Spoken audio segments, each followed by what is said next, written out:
This document describes the stock market crash of 1929 and the beginning of the Great Depression. The 1920s was a flourishing century built on credit. Because of the materialistic feelings of the people, reforms of the progressive era lost support and corruption ran amok. Once the era of consumerism ended, the people no longer had money nor relied on the credit system, and the United States once again returned to civil service and welfare programs. The reforms issued by President Roosevelt were part of his New Deal policy and to mend the depressed economy. Since the goals of such programs differed from those of the Progressive era, it can be argued that the Great Depression officially ended the progressive movement.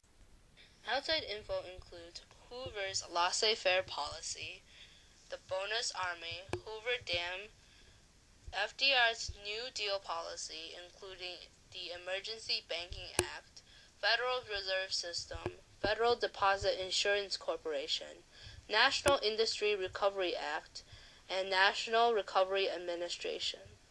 The populist movement, who wanted silver instead of gold, the Farmers Alliance, William Jennings Bryan, and the Roaring Twenties consumerism and its neglect on reform.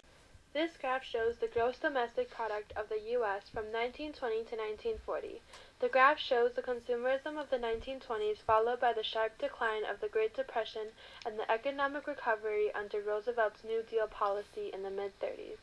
During the Roaring Twenties, living quality and standards rose dramatically for many, which caused a temporary period of satisfaction. As media and advertising companies developed, the public focused more of their attention on materialistic ideals.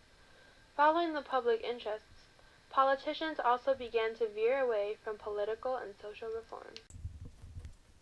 Outside info for this graph has the 1920 satisfaction from urbanization and the increase in finance and insurance, FDR's New Deal, and the Wall Street crash in 1929, which caused the Great Depression in 1931, the Dust Bowl, and the Farmers' Movement with the Grangers' Movement and the Populists.